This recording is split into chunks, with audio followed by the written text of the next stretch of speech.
Samajwadi party के वरिष्ठ नेता शिवपाल यादव जी हमारे साथ बातचीत के लिए मौजूद हैं। इस वक्त हम बदायूं में हैं और बदायूं में आदित्य यादव चुनाव लड़ रहे हैं और चुनावी जंग लगातार जारी है। बात करते हैं उनसे कि कैसा चुनाव चल रहा है। सर, कैसा चुनाव है आपका? यहाँ इतने दिनों से फील्ड में हैं आप, और इससे पहले भी आपके परिवार के लोग जो है वो चुनाव लड़ते रहे हैं, तो इस बार का चुनाव कैसा होगा? देखिए, ये बदायूं लोकसभा सीट हमारे परिवार की रही है। यहाँ से नेताजी भी 2 बार सांसद हुए, 2 बार विधायक हुए और फिर प्रोफेसर भी यहाँ से सांसद हुए। फिर उसके बाद 2 बार धर्मेंद्र भी यहाँ सांसद हुए हैं।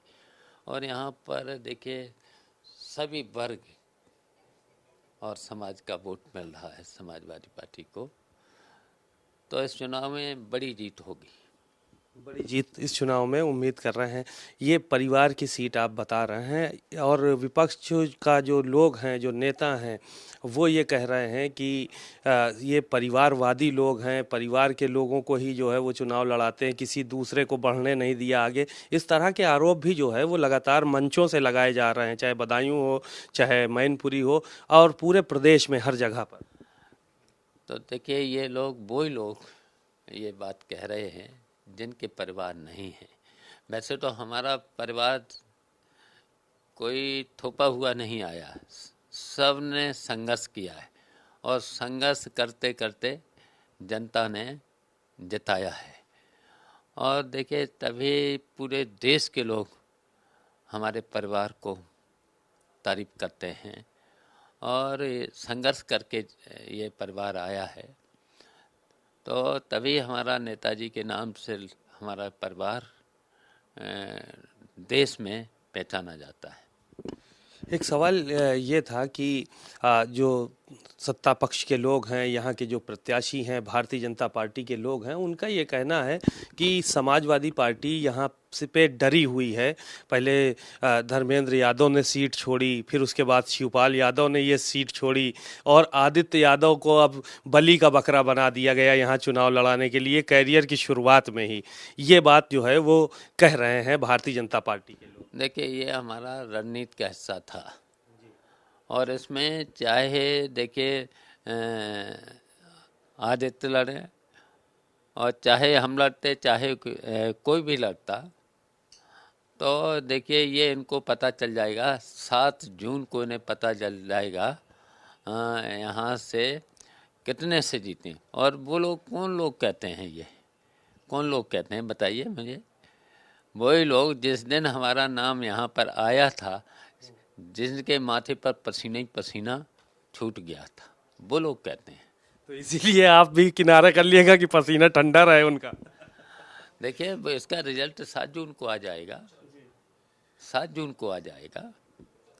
ये दुर्विजय शाह के जो भारतीय जनता पार्टी से यहाँ प्रत्याशी हैं, उन्होंने कहा कि जब ये सीटें दोनों लोगों ने छोड़ दी, चाहे धर्मेंद्र यादव हो या शिवपाल यादव, तो आदित्य यादव की हैसियत ही क्या है, ये जो है वो उन्होंने कल बयान दिया और भारत समाचार पे ही वो बोले। तो देखिए, कौन कह रहा है? जिनकी विजय दूर है, बहुत दूर है विजय, और जिसका हमारा नाम सुनते ही पसीना छूट जाता है, वो लोग कह रहे हैं। डिप्टी सीएम ब्रजेश पाठक ने कहा कि ये जो इंडी गठबंधन है, आज वो एक कन्नौज के एक सपा के नेता को ज्वाइन करा रहे थे, उन्होंने कहा कि जो ये इंडी गठबंधन है ये सनातन विरोधी है, इनका हुक्का पानी बंद कर देना चाहिए। देखिए, ये जितने हैं जो भारतीय जनता पार्टी के लोग जो सनातन धर्म की बात करते हैं, ये सब ढोंगी हैं और ये ढोंग करते हैं भारतीय जनता पार्टी के लोग, और ये कहने वाले तो ढोंगी हैं। आप सब समझते हो, विभाग तक तो चला नहीं पा रहे, कोई विभाग में इनकी सुनता नहीं है, तो ये केवल ढोंग करते हैं। केशव प्रसाद मौर्य ने भी कल अखिलेश यादव पर हमला बोला और कहा कि उन्होंने हमारे पिता का सदन में जो है अपमान किया और हमारा सम्मान नहीं किया, और साथ ही साथ अपने पिता का भी सम्मान कभी नहीं किए वो, और उसके बाद भी हम लोग जो है वो श्रद्धांजलि देने नेताजी को पहुंचे थे, हमारा पिता का सम्मान नहीं किया उसके बाद भी। देखिए, हम सब लोग हमेशा बड़ों का सम्मान करते हैं।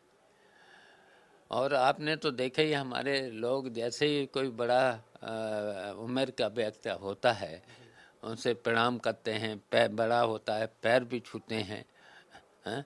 हमेशा करते हैं। और ये तो सब जानते ही हो इनके बारे में, इनके बारे में तो सब लोग जानते हैं। तो उत्तर प्रदेश में कितनी सीटें जीतने का लक्ष्य रखा है आप लोगों ने? देखिए, वैसे तो हम लोगों ने देखिए भारतीय जनता पार्टी को 80 सीटों पर भी हराने का किया है, लेकिन देखिए 60 से ऊपर हम सीटें निश्चित जीतेंगे। 60 से ज्यादा सीटें आप लोग जीत रहे हैं, 80 का 80 हराने का जो है वो प्लान आप लोगों ने किया। एक आखिरी सवाल और है, फिरोजाबाद में प्रोफेसर साहब के बेटे लड़ रहे हैं, चुनाव प्रचार में मैसेज दिया आपने वहां अपने लोगों को कि बम्पर वोटों से जिताएं? हाँ, देखिए वो भी सीट अब की बड़े मार्जिन से जीतेंगे। सभी वर्ग के लोगों का वोट मिल रहा है और देखना वो भी जीतेंगे।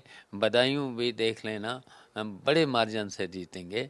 और मैनपुरी जीतना ही है, फिर कन्नौज जीतना ही है, आजमगढ़ जीतना ही है। तभी तो ये भारतीय जनता पार्टी के लोग घबराए हुए हैं, तभी तो उल्टे सीधे कुछ जवाब दे रहे हैं। लेकिन ये घबराए हैं, इनके पसीना ही पसीना निकल जाता है जब हमारे परिवार का नाम आता है। डिप्टी सीएम ब्रजेश पाठक आज यहाँ पर आ रहे हैं, वो नामांकन में शामिल होने के लिए, नामांकन सभा में शामिल होने के लिए बड़े हमलावर नजर आते हैं समाजवादी पार्टी के ऊपर। नहीं, ये केवल प्रशासनिक अधिकारियों पर दबाव देने आते हैं। अभी आपने वजीरगंज थाने का सुना ही होगा, उसने 2 लड़के ईद के दिन अल्पसंख्यक भाइयों के 2 लड़के 12:30 बजे थाने में बैठा ले हैं। और उसी तरीके से कल बिसौली थाने में 4 लड़के बैठा लेते। फिर हमारे जो हमने यहाँ से अपने जिला अध्यक्ष जो चीफ इलेक्शन एजेंट हैं आदित्य यादव के, उनको भेजा। फिर हमने अधिकारियों से बात करी, तब रात में उनको छोड़ा। तो ये प्रशासनिक अधिकारियों पर दबाव देने आते हैं और जनता इनको वोट देना नहीं चाहती है। तो केवल प्रशासनिक अधिकारियों के बल पर और दबाव दे करके ये चुनाव जीतना चाह रहा है। तो इसके लिए हम आयोग से लेकर के सभी अधिकारियों से बात भी करेंगे, हाँ, और इनके खिलाफ अगर इस तरीके से दबाव देंगे तो ये भी संघर्ष और लड़ाई लड़नी पड़ेगी। तो क्या दबाव अभी भी बनाया जा रहा है यहाँ के कार्यकर्ताओं के ऊपर आप? लेकिन हम चाहते हैं कि निष्पक्ष चुनाव हो, लेकिन ये भारतीय जनता पार्टी के जो डिप्टी चीफ मिनिस्टर और ये सब जब आते हैं तो अधिकारियों पर केवल दबाव देने आते हैं। इनकी बात तो कोई पब्लिक जानती है, ये सब लोग ढोंगी हैं, भ्रष्ट हैं, बेईमान हैं, सब जानते हैं। अपने विभाग चला नहीं पा रहे, कोई सुनता नहीं विभाग में, लेकिन अधिकारियों पर केवल दबाव देने आ रहे हैं।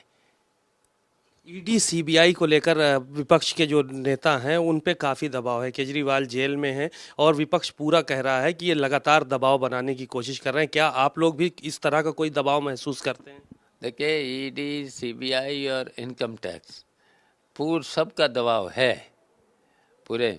और ये देखिए भारतीय जनता पार्टी केवल विपक्ष को ख़त्म करना चाहती है, और जब कहीं विपक्ष को तोड़ लेते हैं, कोई कर बात कर लेते हैं तो बिल्कुल पाक साफ हो जाता है, हैं? और जब विपक्ष में होता है तो इस तरह के ईडी सीबीआई और सब संस्थाओं को लगा करके ये दबाव डलवाते हैं। लेकिन आपकी जनता पूरी तरह से समझ चुकी है, तो अब ये भारतीय जनता पार्टी पूरी तरह से अब की बार हारने जा रही है। शुक्रिया बहुत बहुत। शिवपाल जी ने बहुत सारी बातें कही और कहा कि दबाव प्रशासनिक चाहे जितना हो, इस बार जनता चुनाव लड़ रही है और जनता भारतीय जनता पार्टी को हरा कर मानेगी। कैमरामैन रोहित सोनी के साथ सीमा नकवी, भारत समाचार, बदायूं।